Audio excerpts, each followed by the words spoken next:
প্রচারে এসে চপ ভাজছি, কারণ কি আমাদের মুখ্যমন্ত্রী তো বলেইছেন চপ সিঙ্গারা ভাজতে, তেলে ভাজা, মুড়ি, চা, এটাই তো ইন্ডাস্ট্রি এখন। আমাদের যুব সমাজ বলেছেন চাকরি নিয়ে তো কি আছে, বউকে বলো এক কেজি চা বানিয়ে দিতে, ঘুগনি আর চপ নিয়ে রাস্তায় বেরিয়ে পড়ো। আমি আজকে তাই করেছি, কারণ মুখ্যমন্ত্রী বলেছেন। আমার একটাই প্রশ্ন, মমতা ব্যানার্জি, আপনার বাড়ির ছেলেমেয়েরা তারাও কি এইভাবে চপ ভেজে, ঘুগনি বানিয়ে, ঝালমুড়ি বানিয়ে, চা বিক্রি করে এইভাবেই কি আপনারা এত কোটিপতি হয়েছেন? আপনাদের বাড়িতে নাকি ঝাল লণ্ঠন আছে, আপনাদের বাড়িতে নাকি প্রতি বছর বিজিবিএস করে আমাদের ট্যাক্স পেয়ারের টাকায় বেঙ্গল গ্লোবাল বিজনেস সামিট করে যে মিথ্যে কথাগুলো বলেছেন, 21 লক্ষ চাকরি হয়ে গেছে, 27 লক্ষ কোটি টাকার বিনিয়োগ হয়েছে, আর রাস্তায় দাঁড় করিয়ে দিয়েছেন বাংলার যুব সমাজকে 1500 টাকার যুবসাথী, মানে মাসে 1500 টাকা, মানে রোজ 50 টাকা। এটা এইখানে নামিয়ে দিয়েছেন আজকে কবিগুরু রবীন্দ্রনাথ ঠাকুরের পশ্চিমবঙ্গ, ঋষি বঙ্কিমচন্দ্র, ঈশ্বরচন্দ্র বিদ্যাসাগর, রাজা রামমোহন রায়ের পশ্চিমবঙ্গকে এই লেভেলে নামিয়ে দিয়েছেন, এগিয়ে বাংলা।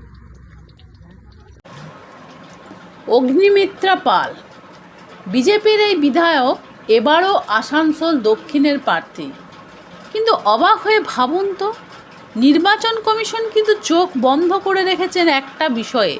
অবশ্য তাদের দোষ দেওয়া যায় না, কারণ তাদের কাছে নির্দেশ আসছে একদা তড়িপাড়ি, আর তারা তাই করছেন।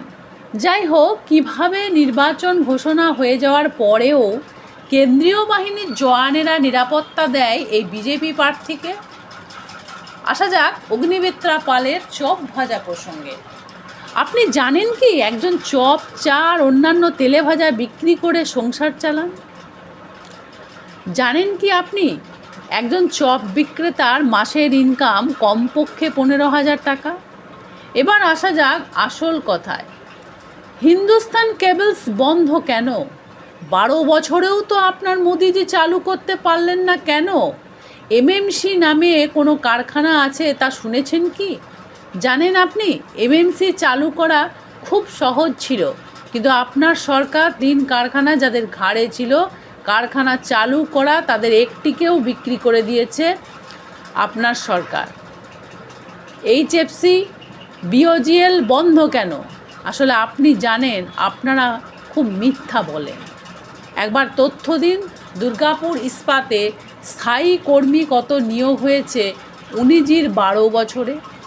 দুর্গাপুর ইস্পাতে আর মিশ্র ইস্পাতে স্থানীয় স্তরে নিয়োগ নতুন করে চালু করুন, অর্থাৎ আগে যেমন হতো। দুর্গাপুর ইস্পাতের চাহিদা অনুসারে দুর্গাপুর ইস্পাত নিয়োগ করতে পারত, তা চালু করতে বলুন আপনার সরকারকে। খোলা মুখ খনির নামে কেন বিক্রি করা হচ্ছে খনিগুলিকে? এসব প্রশ্নের উত্তর কিন্তু এ প্রজন্মের ভোটার জানতে চায়।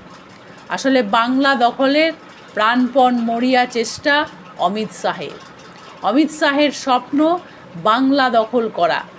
তাই ভোটাধিকার কেড়ে মিথ্যার পর মিথ্যা প্রতিশ্রুতি দিয়ে আপনারা নাটক করছেন। কিন্তু একবার এ প্রজন্মের ভোটার জানতে চায়, কেন আপনার কেন্দ্রীয় সরকার 12 বছরে পশ্চিম বর্ধমান জেলার বন্ধ কারখানা খুলতে পারল না।